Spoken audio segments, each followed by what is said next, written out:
Hello, if you're new here, my name is Melamu, and I'm a music composer for film, TV, and games. Today, I'll be reacting to Phantylia's boss battle theme from Honkai Star Rail. I haven't really actually listened to the track. I've only really heard it during the game, but it's different when you're actually just listening to the track. So let's get to it.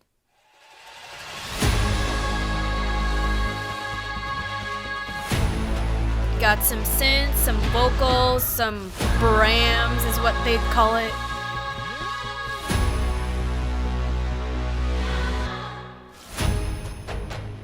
So I really find the vocals interesting here. I know this track is definitely inspired by Chinese elements because of the setting and the environment and the overall aesthetic of the boss. It does make sense that there is some kind of Chinese sounding vocals.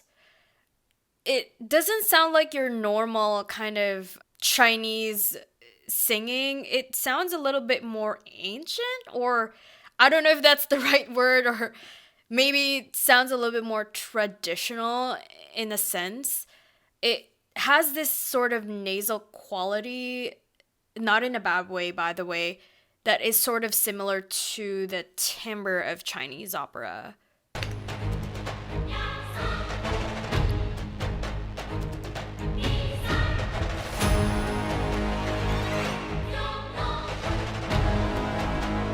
They really love using the Bram sound. Oh, this is, I guess, your main melody.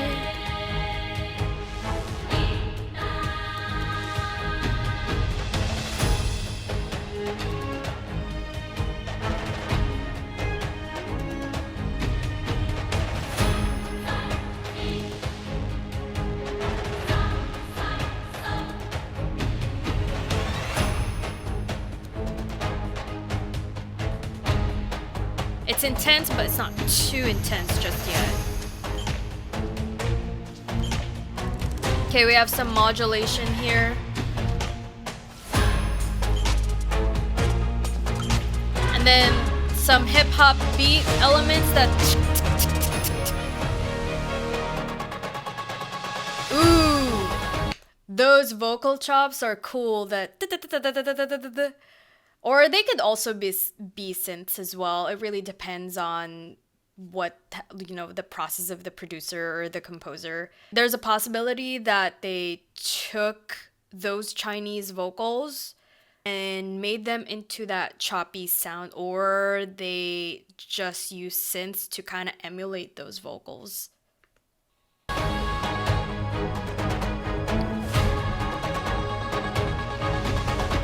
There it is again. And then we have these short note violin called staccatos. Short note staccatos.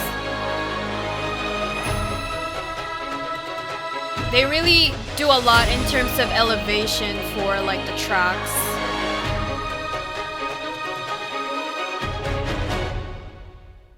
Okay, I think that ends the first cycle. So now let's go to the second cycle. Okay, this is more tense, definitely.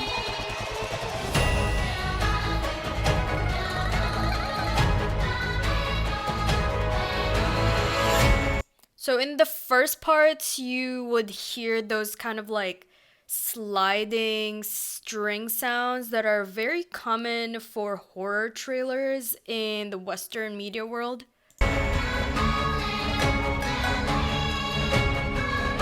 They really are elevating the tension for this track.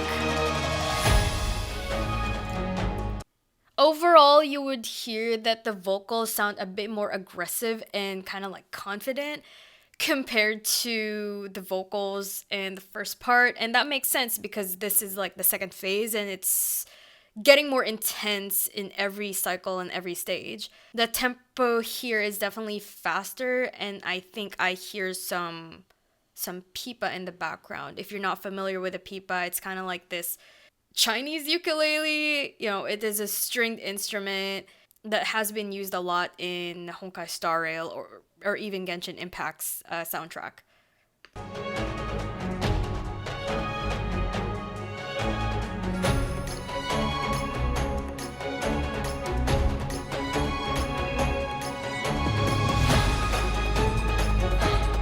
I think this is her motif.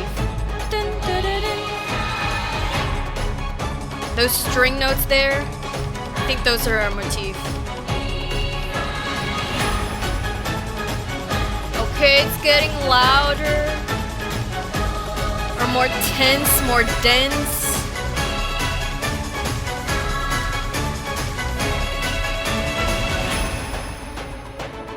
Enter the brass. It's very effective in terms of emphasizing the rhythm, actually.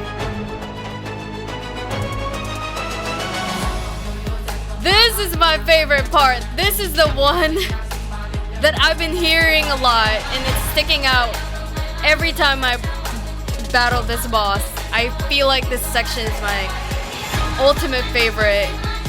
It's fire.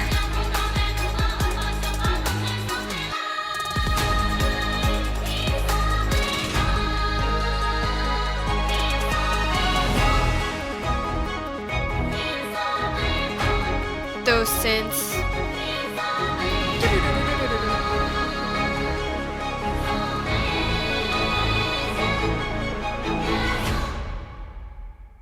So we're done with the second phase. Now we're going to the last phase of the track, which is Demiseless existence.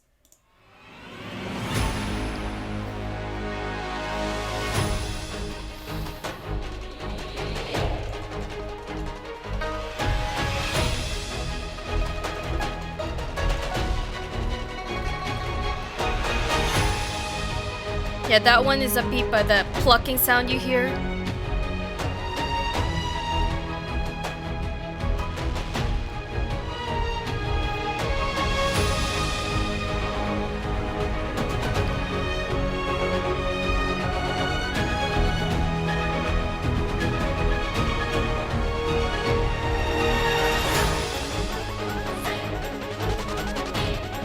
There's her motif again. Ooh, I love those edgy synth in the background.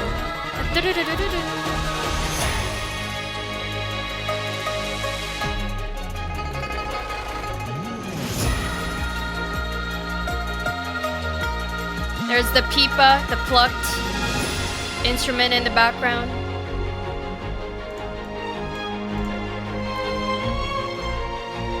I love how flawless the transitions are, even if it's like sharp.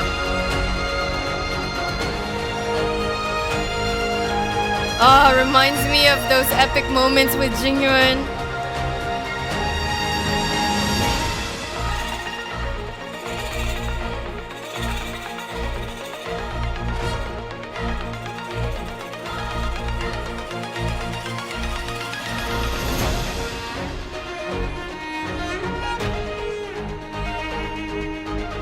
There's a cello melody. And the string section repeating what the cello did.